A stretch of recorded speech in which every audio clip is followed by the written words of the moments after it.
On a cold January morning in 2009, a 72-year-old man named Viktor Sokolov stood in front of the federal bankruptcy court in Santa Ana, California, watching everything he had built over 4 decades in America disappear in a single hearing. The lawyers spoke in measured tones about Chapter 7 liquidation, about unsecured creditors and foreclosure proceedings, about the systematic dismantling of an empire that had once been worth over $300 million. Viktor said nothing. There was nothing left to say. The judge's gavel came down, and with it ended the American dream of a man who had arrived in this country with $17 in his pocket and a single suitcase containing everything his family owned.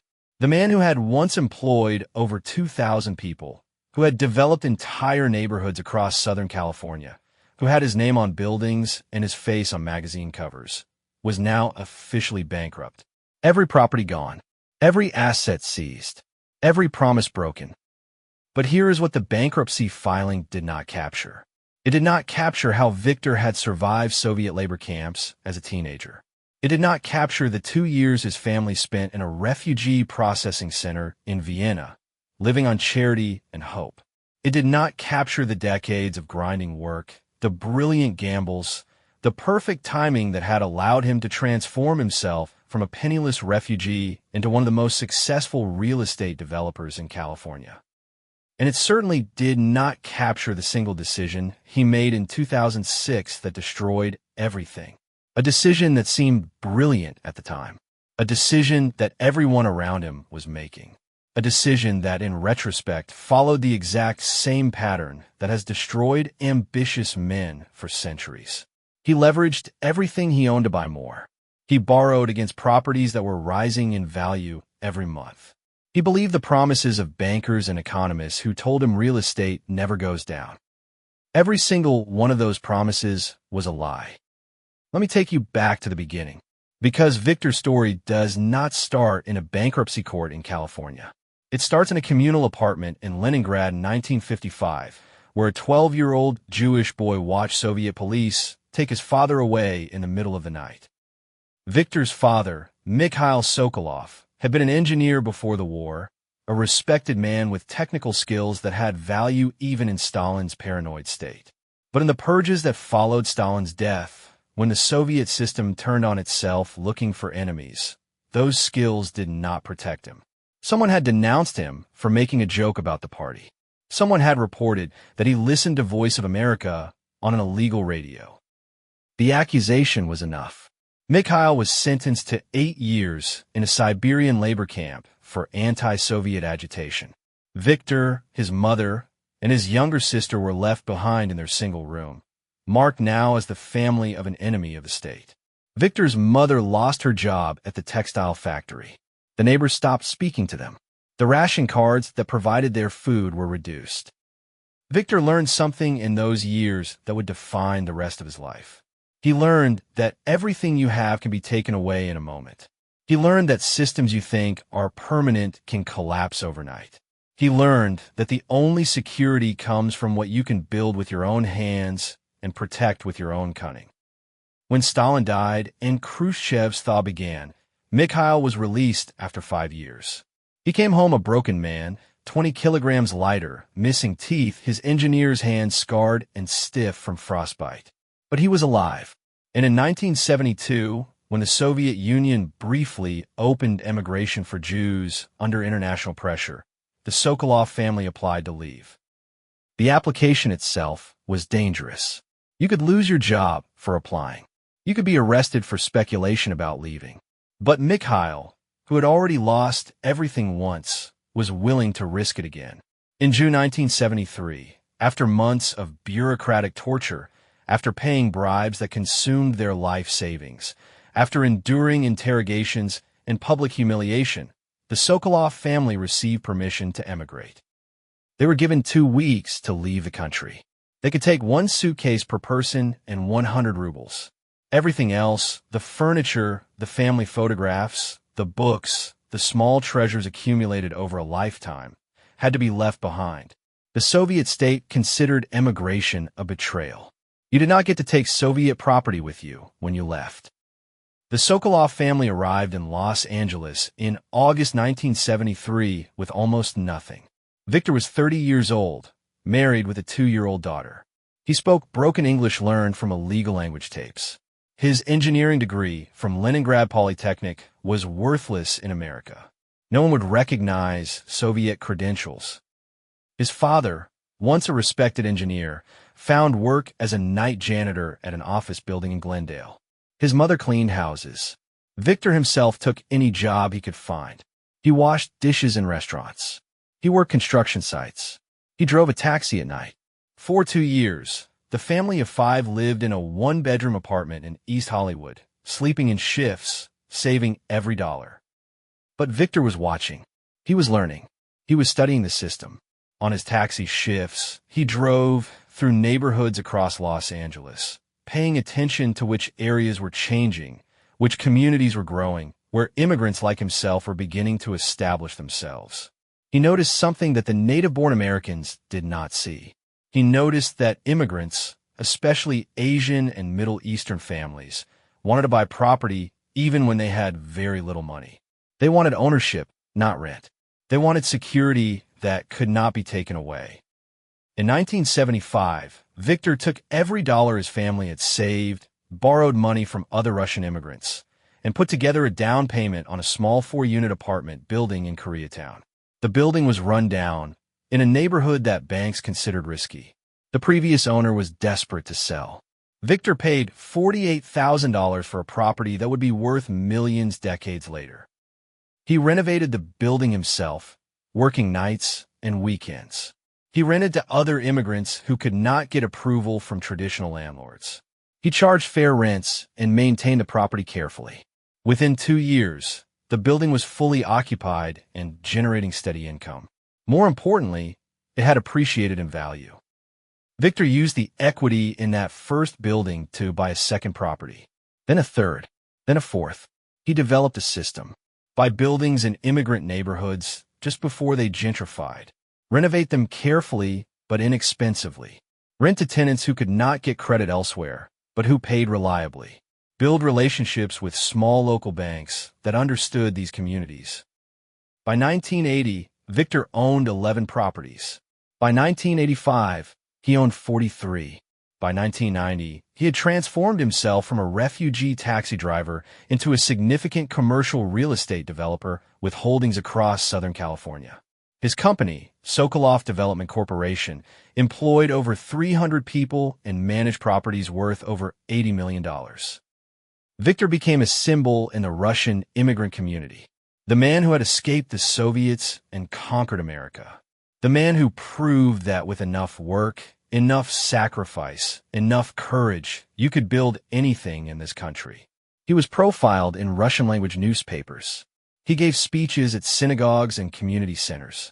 He helped other immigrants get started, extending credit when banks would not. But there was a problem. Victor's success was built on a belief system forged in Soviet scarcity. In Russia, he had learned that real assets, physical things you could touch, were the only reliable stores of value.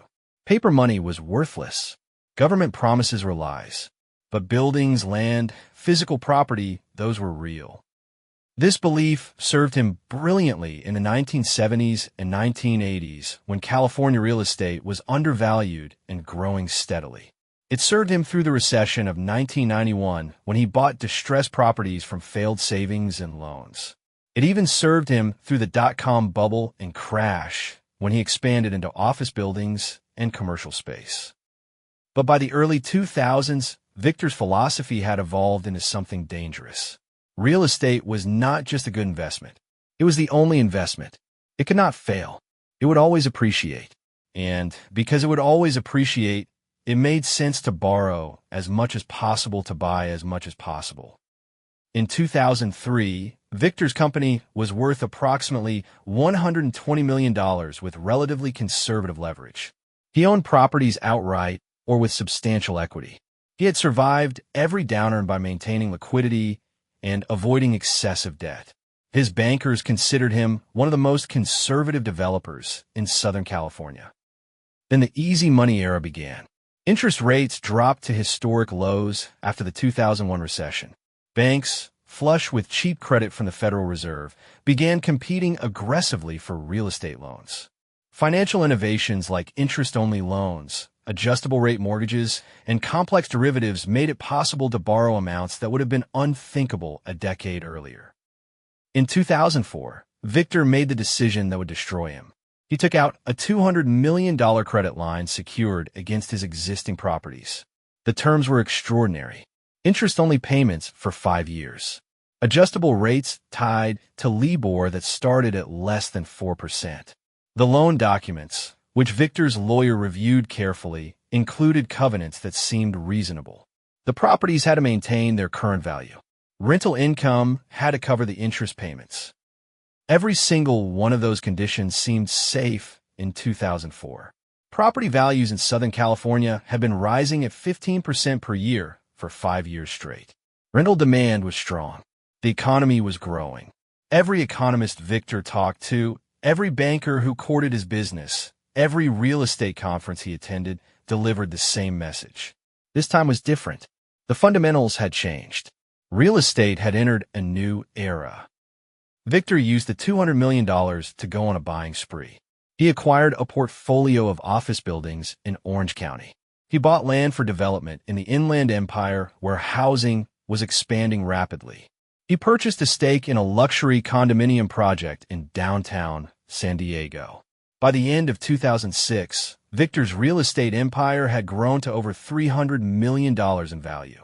On paper, he was worth nearly $100 million personally. He was 70 years old. He had survived Stalin's purges, Soviet labor camps, refugee processing centers, and 4 decades of grinding work in America. He had achieved something that seemed impossible when he arrived with $17 in 1973. He was not just successful. He was wealthy beyond anything he had imagined as a boy in that communal apartment in Leningrad. But every dollar of that wealth was leveraged. Every property was mortgaged. Every asset was pledged as collateral for loans that required property values to keep rising. Viktor, the man who had survived by being cautious, by never risking more than he could afford to lose, had bet everything on a single assumption. That real estate always goes up. In February 2007, a small lender called New Century Financial announced it was facing bankruptcy due to rising defaults on subprime mortgages. Viktor barely noticed. His properties were not subprime. His tenants were solid. His buildings were well-maintained. Whatever problems existed in the subprime market had nothing to do with commercial real estate. He was wrong. Everything was connected. The subprime mortgages had been packaged into complex securities sold to banks around the world. When those mortgages began defaulting, the banks that held them began failing. As banks failed, credit markets froze. As credit markets froze, buyers disappeared. As buyers disappeared, property values began to fall. By the summer of 2007, Viktor could see the warning signs. His office buildings in Orange County had vacancies as companies cut back. The condo project in San Diego had stopped selling units. The land he had bought in the Inland Empire for development was now in a region where home prices were falling month after month. But he was not worried yet. These were temporary disruptions. The market would stabilize. Real estate always recovered. By early 2008, the situation was critical. Property values across Southern California were falling at rates not seen since the Great Depression. Viktor's properties, which had been appraised at over $300 million in 2006, were now worth perhaps $200 million. And the debt against them, the $200 million credit line plus other mortgages, had not changed. Viktor was underwater. He owed more than his properties were worth, and the loan covenants he had signed required him to maintain specific debt-to-value ratios. As property values fell, the banks could demand immediate repayment or force him to pledge additional collateral. Viktor had no additional collateral. Everything he owned was already pledged. In March 2008, Bear Stearns collapsed. In September, Lehman Brothers failed. The global financial system was in free fall. Credit markets completely froze. Commercial real estate, which depends on financing for both purchases and refinancing existing debt, went into a death spiral. Viktor tried to negotiate with his banks. He proposed workout plans, debt restructuring, anything to buy time until the market recovered. But the banks themselves were failing. They were being taken over by the federal government or forced to merge with stronger institutions. The new management had no interest in workout plans. They wanted assets liquidated immediately to shore up capital ratios. In November 2008, Viktor's primary lender declared him in default and began foreclosure proceedings on his properties. Other creditors followed. By December, every significant asset Viktor owned was in foreclosure or bankruptcy. His lawyers told him there was no way to save the company. The debt was too large. The asset values had fallen too far. The credit markets were too frozen. On January 15, 2009, Viktor Sokolov filed for personal bankruptcy. The man who had built an empire from nothing, who had survived horrors that would have destroyed most people, who had achieved the American dream in its purest form, lost everything in less than 18 months. Now here is the part that should keep you awake at night. Everything that destroyed Viktor Sokolov is happening again right now. The same patterns, the same mistakes, the same promises that this time is different. Look at what is happening in commercial real estate today in 2026. Office buildings across America are empty because of remote work. Their values have collapsed, but the mortgages against them have not. Regional banks that concentrated their lending in commercial real estate are sitting on massive, unrealized losses.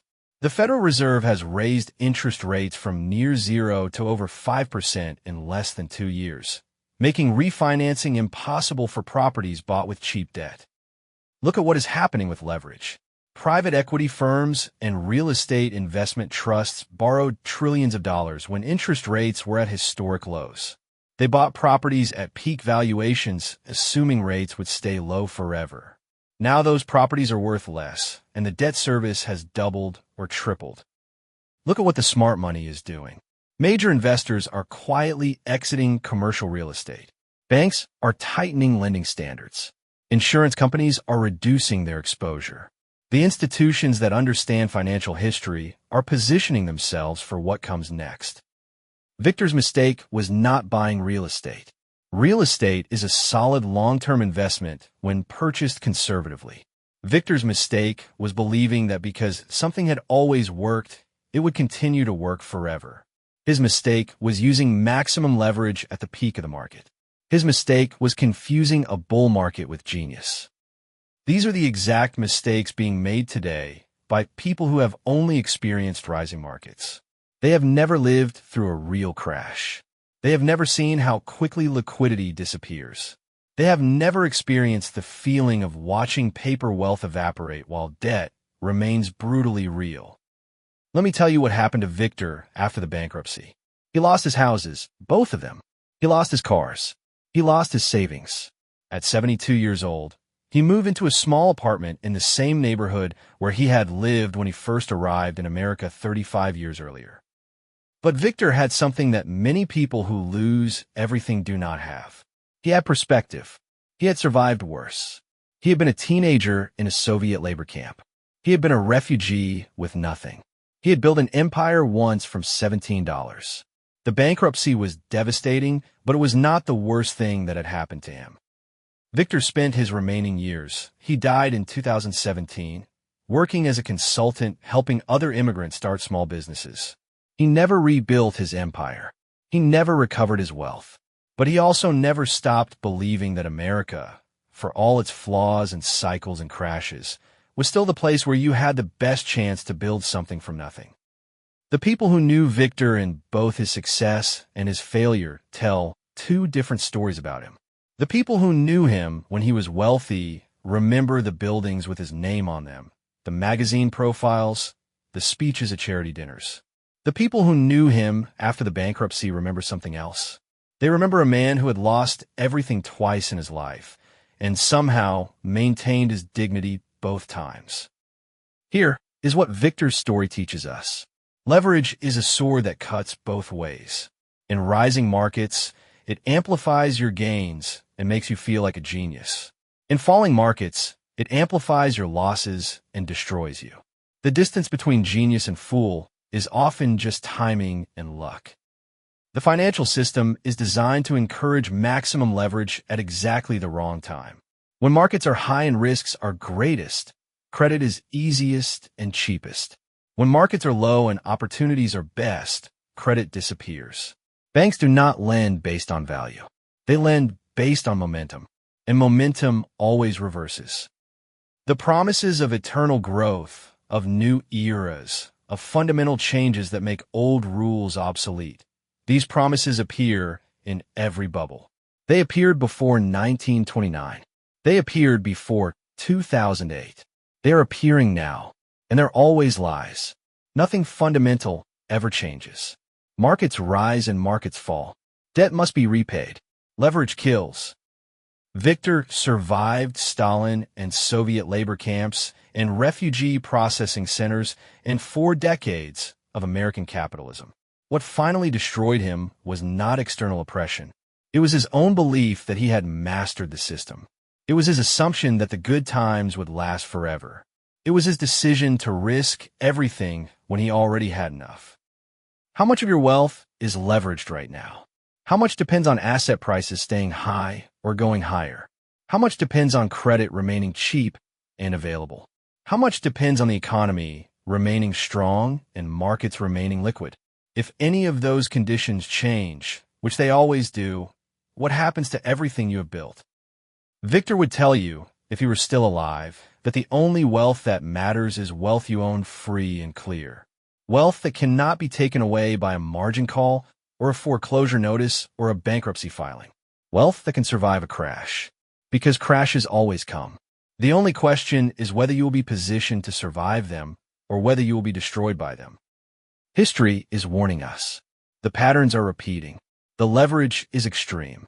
The promises are the same promises that have been broken before. What you do next is up to you.